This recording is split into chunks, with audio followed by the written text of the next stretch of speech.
안녕하세요, 여러분. 여호수아 24장, 이제 여호수아를 오늘로 마무리를 합니다. 한 장을 끝날 때마다, 서신 하나를 끝날 때마다 꼭 마라톤을 한 느낌이죠. 무엇이 중요한 메시지일까? 오늘도 이제 24장 마지막 말씀을 읽으면서 함께 말씀을 서로가 정돌하는 시간이 되었으면 좋겠어요. 14절 말씀을 제가 읽겠습니다. 그러므로 이제는 여호와를 경외하며 온전함과 진실함으로 그를 섬기라. 너희의 조상들이 방저쪽과 애굽에서 섬기던 신들을 치워버리고 여호와만 섬기라. 만일 여호와를 섬기는 것이 너희에게 좋지 않게 보이거든 너희 조상들이 강 저쪽에서 섬기던 신들이든지 또는 너희가 거주하는 땅에 있는 아모리 족속의 신들이든지 너희가 섬길 자를 오늘 택하라. 오직 나와 내 집은 여호와를 섬기겠노라 하니 아멘. 사명의 길을 선택을 해라. 사명은 선택입니다. 이런 제목이고요. 살아보니까 여러분, 인생은 선택의 연속이잖아요. 근데 우리가 사명도 마찬가지입니다. 선택할 수 있고 선택하지 않을 수도 있다는 거죠. 만약에 사명의 길을 선택을 한다 그러면 어떤 것을 선택하는 게 사명의 길을 선택하는 것일까라는 질문을 가지고 24장을 읽어볼 필요가 있다라는 거죠. 24장은 여호수아의 이제 마지막 고별사잖아요. 23장에서는 리더를 위한 고별사라면 24장은 우리가 첫 출발에 기록되어 있듯이 이스라엘의 모든 백성도 포함된 고별사죠. 모든 이스라엘 백성들이 세겜에 모였습니다. 그리고 여호수아의 유언적인 고별사가 진행이 되죠. 여호수아는 모든 이스라엘 백성들에게 마지막으로 전하고 싶은 것이 분명히 있는 것 같은데 그것은 반복된 단어를 통해서 계속 확인이 되어지고 있다라는 거예요. 그렇게 반복된 단어가 뭘까? 여기에 초점을 맞추는 것도 매우 중요한 것이고 왜 마지막 순간에 반복해서 말하는 것은 그만큼 강조하고 싶다라는 거 아니야? 그죠?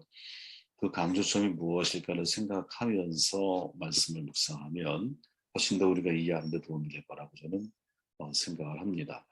2절, 3절 말씀을 제가 읽어보면 제가 검은 글씨만 읽어볼게요. 나홀의 아버지 데라가 강 저쪽에서 거주하여 다른 신들을 섬겼다.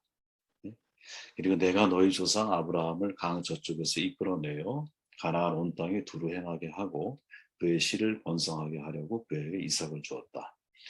그리고 그들이 이제 애굽에 다시 돌아갔을 때 그들을 출애굽해서 데리고 나왔다. 이런 내용으로 전개되고 있죠. 그런 거죠, 여러분. 출애굽 이후에 40년 광야 생활을 지나고 가나안 정착이라는 어려운 과제를 이제 다 끝마쳤어요. 근데 여호수아가 모든 이스라엘 백성들을 향해 던지는 첫 번째 고별사의 문장이 뭐냐? 아브라함의 행하신 언약의 성취를 위해서 애굽에서 너희들을 이끌어내 가나안에 이르게 하신 것, 이것을 강조하고 있다라는 거죠. 여호수아는 아브라함과 언약에서 시작된 출애굽의 역사를 다시 상기시켜주고 있죠. 애굽에서 인도하여 홍해를 건너게 하시고 많은 날들을 광야에 머물러 있다가 비로소 가나안에 정착하게 하셨다라는 거죠.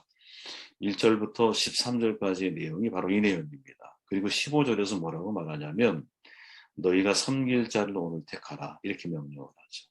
여호수아는 이스라엘 백성들을 향해서 야 너희들 애굽의 삶을 살 거야? 아니면 가나안의 삶을 살 거야? 이런 질문들을 그들에게 던지고 있는 거죠. 그러면서 선택을 요구하고 있습니다. 저는 모든 그리스도인들이 기억해야 할 것이 있다고 생각을 하거든요. 인생은 여러분 선택의 연속이에요. 지금 우리의 가정도 여러분 지금의 나의 남편 아내 선택한 거 아니겠습니까? 지금의 내가 하고 있는 모든 일들, 많은 일들이 있지만 내가 선택한 거잖아요. 그런데 저는 사명도 역시 선택이라고 생각을 하거든요. 인생에 성공하려면 선택해서 승리하는 사람이 돼야 하잖아요. 내가 애굽을 선택할 건가, 가나안을 선택할 건가. 이걸 좀 더 신앙적으로 표현해 보면 구원 이전의 삶을 내가 추구할 거냐, 아니면 구원 이후의 삶을 내가 살아갈 거냐. 구원 이전, 즉 목적 없는 삶을 살아갈 거냐, 아니면 구원 이후 목적이 있는 삶을 살아갈 거냐. 사명을 모르고 인생을 살아갈 거냐, 아니면 사명을 분명하게 세우고 인생을 살아갈 거냐. 바울이 늘 고백하듯이 내가 전에는, 내가 후에는 이런 고백이 있잖아요. 전과 이후의 삶이 명료해야 한다라는 거죠. 홍해를 건넌 사람은 여러분 다시 애굽으로 돌아갈 수 없잖아요. 왜? 바닷물이 닫혔잖아요. 다시 못 들어가는 거야. 그죠? 그럼 우리에게 남아있는 것은 가나안 길을 걸어가야 하는 사실은 이미 결정된 선택밖에 없는 것이죠. 여러분 지정학적으로 가나안, 애국과 분명하게 다르죠. 위치가 달라요. 물론 땅을 연결하면 다 연결되어 있는 선상에 있지만 애국은 이집트고 그리고 이 가나안은 중동 지역, 팔레스타인 지역이잖아요, 여러분. 분명히 달라요, 지정학적으로는. 근데 공통점은 뭐냐? 모두가 정착 사회라는 점에서 서로 비슷한 거야. 그렇지만 이스라엘은 가나안에서 애국과는 완전히 다른 삶을 살아가라는 거거든요. 그죠? 정착 사회라는 거 똑같은데 삶의 내용은 달라. 이게 뭘까? 도대체 뭘 말하는 걸까 하고 성경을 보면 민수기 16장에 여러분 재밌는 표현이 나오거든요. 눈으로 따라가 보세요. 내가 우리를 적박구리 흐르는 땅에서 이끌어내어 광야에서 죽이려 함이 어찌 작은 일이기에 오히려 우리 스스로 우리 위에 왕이 되려 하느냐. 이뿐 아니라 내가 우리를 적박구리 흐르는 땅으로 인도하여 드리지도 아니하고 또 포도원도 우리에게 기업으로 주지 아니한다고 쭉 이야기를 하죠. 여러분 적각꿀이 흐르는 땅이라고 하는 표현이 2번 반복이 돼요. 재밌는 건 뭐냐면 이게 지금 광야에서 고라의 반역 때 나온 말이거든요. 고라 당이 반역해서 땅이 갈라지면서 3,000명이 죽음을 당하잖아. 그 사건이 벌어진 이야기인데 14절에서 적각꿀이 흐르는 땅은 가나안 땅이 맞아요. 그런데 그 앞에 있는 13절에서 적과 꿀이 흐르는 땅은 애국 땅을 가리키는 거거든요. 지금 되게 재밌는 무슨 이상한 장면이에요. 야, 네가 우리를 적과 꿀이 흐르는 땅에서 이끌어냈잖아.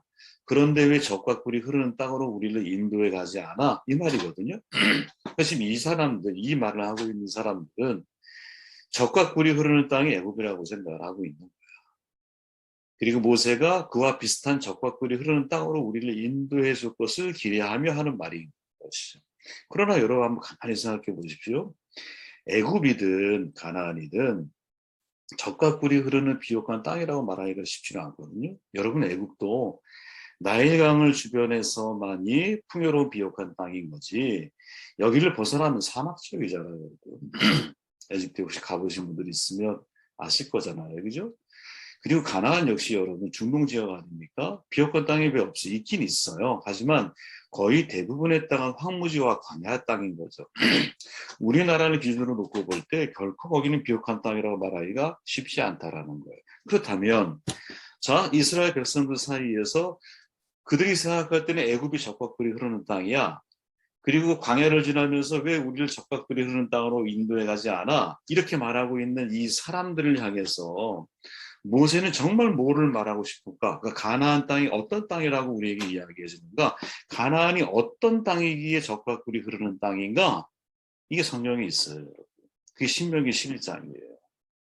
눈으로 한번 따라와 보세요. 너희가 건너가서 얻을 땅 가나안을 말하죠. 산과 골짜기가 있어서 하늘에서 내리는 비를 흡수하는 땅이요. 내 하나님 여호와께서 돌봐주시는 땅이라 연초부터 연말까지 내 하나님 여호와의 눈이 항상 그 위에 있는 땅이야.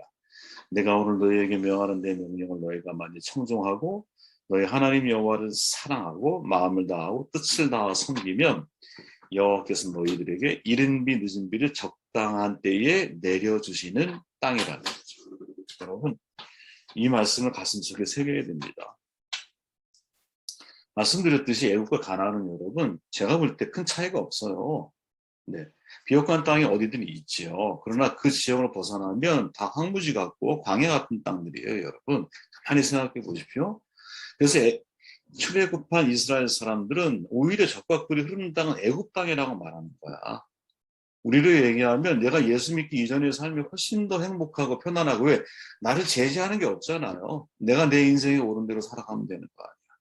근데 내가 하나님을 믿고 신앙을 갖게 되다 보니까 이제는 하나님이 내 인생의 주인이 돼서 나에게 하나님 말씀을 순종해라, 여호와를 사랑해라, 막 이렇게 말하잖아요.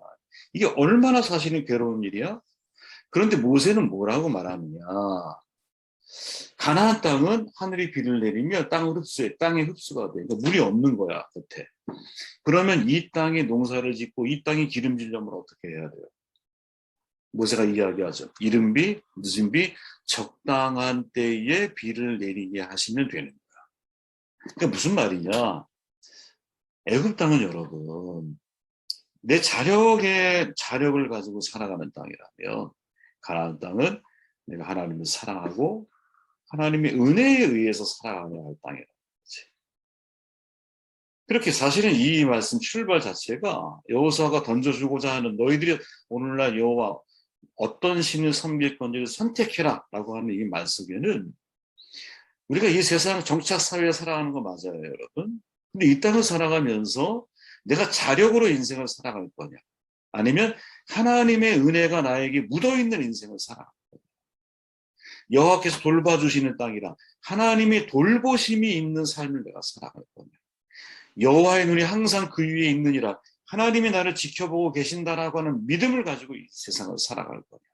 그래서 내가 그 하나님을 온전하게 섬기면 때에 따라 비를 내려주시는, 이른 비를 주시고 늦은 비를 통해서 적당한 때에 비옥한 땅으로 비옥한 작물들을 열매를 거둘 수 있는 삶을 하나님이 우리를 반드시 그렇게 인도해 가실 거야 라는 것을 내가 믿느냐 이 말이지. 그래서 이것을 우리가 정리해 보면 은혜의 길을 선택하라는 거죠. 여러분 은혜의 길을 선택하는 축복이 있기를 바랍니다. 5절 말씀을 읽어볼게요. 내가 모세와 아론을 보내었고 또 애굽에 재앙을 내렸더니 군대가 그들 가운데 행한 것과 같고 그 위에 너희를 인도하여 내었노라. 아멘. 너희를 인도하여 내었다라는 표현이 계속 반복이 돼요, 여러분. 여호수아에 5번 나오는데 그 중에 4번이 이 24장에만 나와요. 여호수아의 메시지는 명확하죠. 하나님의 인도하심을 받는 삶을 선택하라는 거야. 하나님은 여러분 택하신 백성들을 인도하는 분이세요. 아멘. 저는 믿습니다. 하나님의 인도하심이 우리 모두에게 있다라는 사실을 믿어요. 하나님의 인도는 여러분 가장 간단하게 말하면 말씀을 통해서 우리를 인도해 갔어요. 하나님을 체험하는 2가지 길이 있어요, 여러분. 하나는 하나님께서 행하신 일을 통해서 하나님을 아는 거야. 여러분 성경을 읽을 때 성경의 이야기 속에는 내 이야기가 담겨 있다는 사실을 아십니까? 여러분 성경을 볼 때 딴 나라 역사 이야기처럼 바라보면 절대 안 돼요. 여러분들의 인생에 직면한 모습이 있죠. 직면한 내용이 있죠. 직면한 어려움이 있죠. 풀고 싶은 문제들이 있죠. 그 문제를 품고 여러분 나와 비슷한 인생을 살아가고 있는 사람들이 누구인가를 주목하며 그 사람을 보고 그 사람이 어떻게 하나님 앞에서 변화되어져 가고 있는가를 초점을 맞춰서 말씀을 읽다 보면 성경을 보면 내 인생이 보이는 거니까. 성경은 여러분 삶의 방향, 목적, 인생의 가치와 의미, 내가 어떤 길을 선택해야 옳은 길이고 틀린 길인지, 인간의 실패와 성공, 이 모든 경우의 수에 대한 이야기들이 성경 속에 있거든요. 제가 좋아하는 말이 뭐냐, 성경을 보면 인생이 보인다라는 거예요. 하나님은 성경의 이야기를 통해서 우리를 인도해 가시거든요. 이 사실을 여러분들이 받아들였으면 좋겠어. 그리고 하나님의 인도하심을 체험하는 또 다른 방식이 있는데 그건 하나님의 말씀을 내가 들었어. 예를 들어. 그리고 그 말씀을 가지고 기도하면서 하나님의 인도하심을 체험해 가는 거예요. 달리 표현해 보면 말씀을 통해서 성령의 인도하심을 내가 받아가는 거지. 정리해 보면 하나님이 행하신 일을 통해서 하나님의 마음과 뜻을 이해하고 말씀과 기도를 통해서 성령의 음성을 내가 듣고 하나님의 뜻을 따라가는 거라는 거죠. 주님이 말씀하잖아요. 내 양들은 내 목소리를 알아듣는다. 나는 내 양들을 알고 내 양들은 나를 따른다. 양들은 여러분 하나님의 음성을 알아듣거든요. 그 하나님의 음성이 이런 설교나 말씀 나눔을 통해서 주어지기도 하고 사람들을 통해서 전달되어지기도 하고 환상 중에 나에게 주어질 수도 있고 내 마음의 감동 주심을 통해서 나를 인도해 가실 수도 있는데 어쨌든 여러 가지 형태로 내가 말씀 붙들고 기도하면서 하나님이 내 마음속에 주시는 그 인도하심에 여러분들이 예민하게 깨어 있어야 된다는 거죠. 이걸 성령의 인도하심이라고 우리가 표현할 수 있는 거예요. 여러분 사도행전을 성령 행전이라고 부르잖아요. 이유가 뭡니까? 성령의 인도하심에 대한 너무나 많은 다양한 사례들이 그 속에 있기 때문이에요. 그러니까 성령의 인도하심을 여러분들이 경험하려면 사도행전을 깊이 묵상해야 돼요. 사도행전. 성령께서 여러분 빌립 집사에게 지시해서 에디오피아 내시를 만나게 하잖아. 성령께서 다메섹 도상에서 청년 사울에게 분명한 음성으로 나타나시잖아요. 그렇죠? 그리고 같은 시간대에 아나니아 선지자의 환상 중에 사울을 향한 메시지를 전달하시잖아요. 여러분 성령께서 환상 중에 고넬료에게 지시해서 베드로를 초청하라고 말하거든요. 그리고 또 같은 시간대에 베드로에게 하나님이 나타나셔서 야, 내가 거룩하게 한 거 네가 속되다고 말하지 마. 먹어. 이렇게 말씀하시잖아요. 그래서 이방인과 베드로, 유대인이 만나는 역사가 성령을 통해서 이루어지는 거지. 그러니까 이 사건이 우리에게 전하는 교훈이 뭐냐? 여러분, 성령의 인도하심을 받아야 된다. 우리 성령의 인도하심을 어떻게 받을까? 말씀을 가지고 여러분 그 말씀을 품고 기도하세요. 기도를 해보셔요. 그리고 그 기도 가운데 하나님이 나에게 들리시는 내 마음의 움직임, 네, 세미한 음성, 그리고 하나님이 내게 정말 무엇을 원하고 계시는가에 대해서 여러분들이 열린 마음을 가지고 말씀을 보고 그 말씀으로 기도하기 시작할 때 저는 하나님이 여러분들에게 뭐랄까요? 이 하나님이 인도하심이 무엇인지를 경험할 수 있는 길로 분명히 인도해 가시지 않을까 하는 생각을 해보게 돼요. 말씀의 길을 선택하라는 거지. 14절 말씀을 읽어볼게요. 그러므로 이제는 여호와를 경외하며 온전함과 진실함으로 그를 섬기라. 너희의 조상들이 강저쪽과 애굽에서 섬기던 신들을 치워버리고 여호와만 섬기라. 아멘. 24장에서 여러분 아까 하나님 나를 인도하신다라는 단어가 4번 나왔다면 이보다 더 많이 나온 단어가 바로 이 섬기다라는 단어예요. 9번이 나와요. 여러분 유심히 읽어보면 섬김의 장이죠. 24장이. 물론 초점은 하나님을 섬기는 거예요. 하나님을 섬기다 할 때 아바드는 구체적인 사랑의 행위를 가리킨다라고 말씀드렸죠. 그죠? 내가 하나님을 사랑한다면 하나님을 예배하는 모습으로 가나안의 우상을 버리는 모습으로 사람을 사랑하고 섬기는 모습으로 나타나야 한다는 거야. 그리스도인 우리는 여러분 섬김의 길을 선택을 해야 되거든요. 그죠? 섬김의 길. 여호수아가 파악한 이스라엘 사람들의 내면은 여러분 성경에 있는 말씀 그대로 너희 조상들이 강 저쪽과 애굽에서 섬기던 신들을 치워버리라 이렇게 지적을 하죠. 무슨 말이냐? 사실은 여호수아가 봤더니 이스라엘 사람들이 겉으로는 하나님을 섬기고 있는데 속은 딴짓하고 있는 거야. 속은 옛날에 자기가 섬기던 그게 뭐 금송아지든 그게 내가 좋아하는 쾌락과 즐거움이든 그게 안목의 정욕이든 잠깐 내 마음에 또 다른 신이 존재하며 이들이 겉으로는 하나님을 믿는 척하고 있었다는 거예요. 여호수아가 볼 때. 그래서 그들에게 마지막 순간에 뭐라고 말하느냐? 야, 너희들이 오늘날 어떤 신을 섬길지 선택을 해야 돼. 이렇게 말하죠. 여호수아는 알고 있어. 네. 이 말을 하니까 사람들이 뭐라고 말하느냐? 우린 절대로 다른 신을 섬기지 않을 겁니다. 나는 오직 하나님만 섬길 겁니다라고 2차례에 걸쳐서 고백을 해요. 그런데 그 고백을 딱 듣고 여호수아가 하는 말이 19절에 보면 당신들은 주님을 섬기지 못할 겁니다. 이렇게 단어를 내요. 그리고 실제 여호수아가 한 말처럼 이들이 정말 사사기에 들어가면 이제 다음 주 사사기잖아요. 사사기에 들어가면 하나님을 버리는 과정들이 소개되는 거야. 전선미 교수의 말처럼 신앙의 이름으로 포장되어져 있는 욕망의 이 덩어리인 인간이 어떻게 타락해 가는가가 사사기의 역사를 통해서 드러나는 거예요. 저는 여러분 그리스도인은 우리는 하나님을 섬기는 사람이라고 생각해요. 사명은 결국 섬김의 길이잖아요. 그죠? 하나님을 섬김으로 사람을 섬기는 사람이 되는 거지. 하나님을 섬기는 방법은 여러분 동일해요. 그죠? 왜? 예배를 통해서 하나님의 주인됨을 내가 인정하고 하나님의 뜻이 나를 통해서 이루어지길 위해서 내게 하라고 주신 일에 집중하며 내가 살아가는 거야. 하나님을 섬기는 방법이야. 이거는 여러분 변화가 없어요. 그죠? 이거는 모든 그리스도인들의 공통과제예요. 그러나 사람을 섬기는 방법은 모두가 다르지. 그죠? 사람을 섬기는 방법. 하나님이 나에게 주신 재능과 은사를 통해서 사람을 섬기는 거예요. 근데 그 내용이 다양하잖아. 어떤 사람은 말씀으로 섬길 수도 있고 어떤 사람은 음악으로 또 어떤 사람은 진짜 봉사와 섬기는 삶의 태도와 모습으로 어떤 사람은 물질로 다 섬기는 모습이 다른데 어떤 섬김의 모습이라 할지라도 이때 중요한 건 뭐냐? 그 섬김이 내 사명이라고 받아들이면서 그 일을 해야 한다는 거죠. 저는 이게 제일 중요하다고 봐요.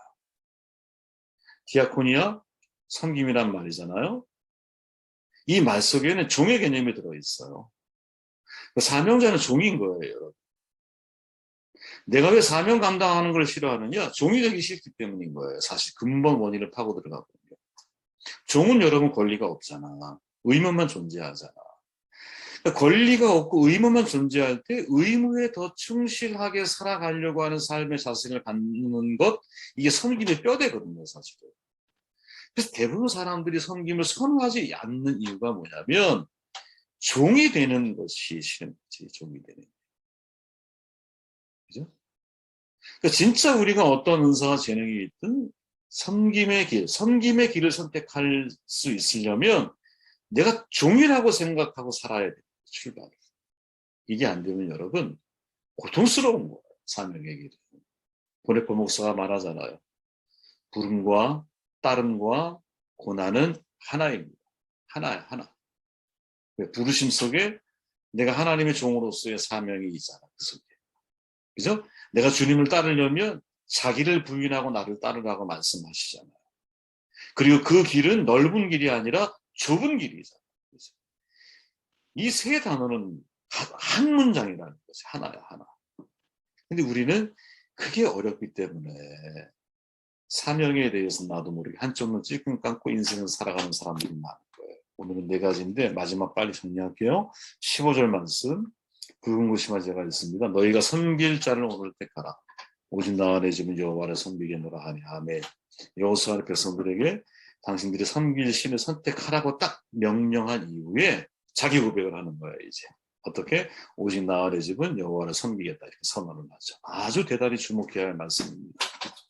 여러분, 여호수아 전체를 정돈해 보면 어느 한 방향을 향해 나와요. 자, 이스라엘 공동체에서 12지파로 와. 12지파에서 가족으로 기업이 분배돼. 그리고 가족이 이제 어떻게? 나와 내 집, 개인으로다가 집정되어지는 거예요.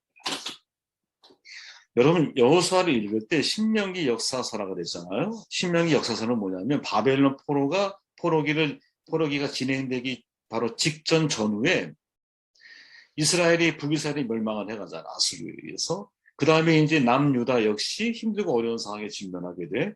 야, 이걸 어떻게 회복을 해야 되냐. 땅을 잃어버렸잖아요.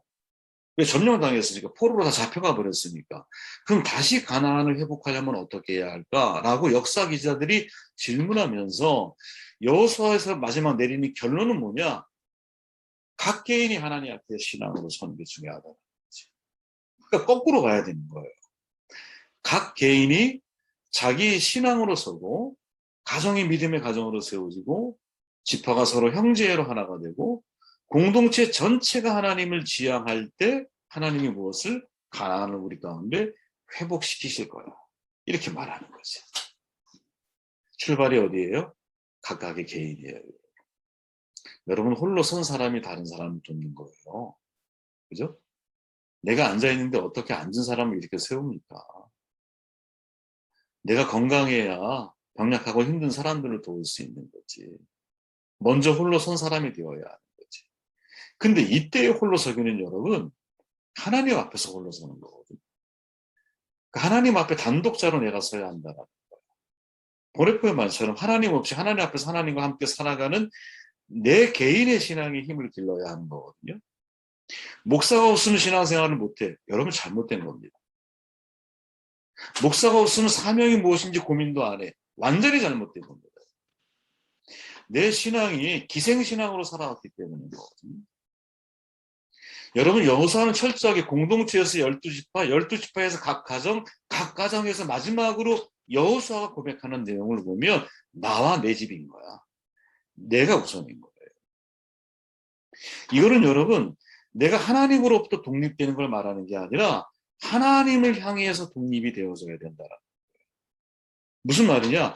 하나님 없이 인생을 살아가는 게 아니라 세상 없이 하나님과 함께 인생을 살아가는 훈련을 내가 해야 한다는 거예요. 세상 속에서. 네? 더 정확히 말하면 내가 하나님을 의존하는 삶을 살아갈 수 있을 때 사명의 길이 열리는 거예요. 너희들은 왕과 귀인들을 의지하지 말아라. 성경이 항상 하는 말이잖아요. 이거 우리식으로 표현해 보세요, 여러분. 사명의 길은 여러분, 사람을 의지하는 게 아니라 누구를? 하나님을 의존하는 길인 거예요. 왜? 그건 내 일이 아니니까. 내 일이 아니니까. 존 스토트 목사 돌아가셨잖아요. 자기의 생애 마지막 쓴 책이 제자도라고 하는 책인데, 이 제자도에서 여러분, 가장 핵심적인 자질, 제자의 자질이 뭐냐? 의존이다 이랬어. 의존. 여러분 자립적인 생각을 가지고 있는 사람은 누군가에게 의존하지 않고 독립적인 삶을 살아가는 건 미덕이라고 여겨요. 저도 굉장히 중요하게 생각하거든요. 정신적으로 독립하는 것, 아이들이 건강하게 독립할 수 있도록 도와주는 것 매우 중요하게 생각하는데 이때 전제는 뭐냐면 하나님 없는 독립이 아니라 하나님과 함께하는 독립을 말합니다. 존 스토트 목사가 여러분 말씀을 준비하다가 벌떡 일어났어요. 길을 가다가 회전 의자에 걸려가지고 쓰러진 거야. 나이가 많으니까 엉덩이뼈가 이제 박살이 난 거예요. 여러분 엉덩이뼈가 박살, 이 대퇴 무슨 뼈라 그러죠? 고관절이 있는 이 뼈가 부러지면 이건 정말 사람 잡는 거잖아요. 그죠? 전체 몸이 다 뒤틀리기 시작하거든요. 그때부터. 꼼짝도 못하고 움직이지 못하는 거야. 그때 여러분 존 스토트 목사님이 누군가 나를 도와주지 않으면 내가 생존이 불가능하다는 걸 발견하게 돼요. 그러면서 그때 본인이 깨닫는 게 뭐냐. 야, 제자가 된다는 것은 내가 누군가에게 의존하며 살아간다는 것이구나 하는 사실을 깨닫게 돼요. 그때 누군가가 누구냐? 하나님이지. 또 그때 누군가가 누굴까? 인간적으로 놓고 볼 때는 우리의 가족인 거죠. 그렇죠? 여러분들이 힘들면 여러분들을 위해서 울어줄 수 있는 사람은 가족밖에 더 있겠어요. 그죠? 나와 내 집. 나와 내 집을 가장 최소의 단위로 생각할 수 있는 신앙. 이거 되게 중요한 거고. 사명은 여러분, 나의 힘으로 감당하는 게 아니야. 그죠? 출발이, 제가 아까 은혜의 길을 선택하라고 그랬잖아요. 출발이 뭐였어요? 야, 애굽은 자력으로 살아가는 거야. 근데 가나안 땅은 뭐로 살아가요? 하나님이 주시는 이른 비와 늦은 비, 적당한 때에 하나님이 나를 은혜로 인도하시는 것을 경험해가는 삶이거든요. 겉으로 볼 땐 똑같은 인생 같아. 근데 내용으로 들어가보면 완전히 다른 거예요. 한 사람은 자기의 힘으로 살아가고 있고요. 한 사람은 하나님의 은혜에 의해서 인생을 살아가려고 하는 사람이에요. 근데 사명은 누가 이루어가느냐? 자력으로 살아가는 사람이 이루는 게 아니라 하나님을 의존하는 사람이 이루어가는 것이. 그렇죠? 오늘의 말씀은 제가 좀 정돈할게요. 그래도 마지막이니까 여호수아 와서. 네. 가나안 땅을 정복하는 과정이 여호수아에 기록되어 있어요. 그죠? 공동체, 중심의 체제에서 12지파 체제로 바뀌어. 그리고 12지파가 각 가족으로 더 분배가 돼. 그러면서 이 속에서 하나님이 우리에게 전달하고자 하는 사명이라는 게 있구나. 공동체의 사명이 있다면 가족의 사명이 있어요. 그리고 더 디테일하게 들어가면 내 개인의 사명이 있다는 것을 빨리 깨달아야 되는 거지. 사명은 각각인 거예요. 분중신앙에서 자기 신앙으로 바뀌어야 되고요. 기생신앙에서 독립적인 신앙으로 자라야 되는 거예요. 그렇게 공동체적 사명만을 여러분들이 생각한다면 내 개인의 사명에 대해서는 여러분 간과하며 삶을 살아갈 수밖에 없어. 그러나 거꾸로 생각해야 돼요. 내 삶을 평가받게 될 것은 군중 속에서의 내가 아니야. 하나님이 내게 하라고 주신 일을 통해서 하나님 앞에 심판을 받게 될 거거든요. 그렇기에 자기 사명을 찾는 게 너무 중요하다. 여호수아의 마지막은 나와 내 집은 여호와를 섬기겠다라고 고백하고 있죠. 그래서 저는 이것을 여호수아의 메시지를 한 단어로 줄이면 뭐라고 할 수 있을까? 저는 처음부터 미션이라고 하는 단어가 생각이 났어요. 우리가 신명기는 미셔너리라고 그랬잖아요. 차세대 리더들에게 모세가 이제 그들에게 사명의 일로 이끌어가는 하나님을 소개하죠. 근데 그 사명지인 여호수아 가나안 땅에 도착을 했어. 이제는 뭐예요? 이 사명을 어떻게 감당할 수 있느냐 라고 하는 메시지를 우리에게 전달해주고 있는 것이 아닐까 이런 생각을 해보게 되었습니다. 미션, 여러분들이 미션을 찾는 귀한 축복이 되길 바랍니다.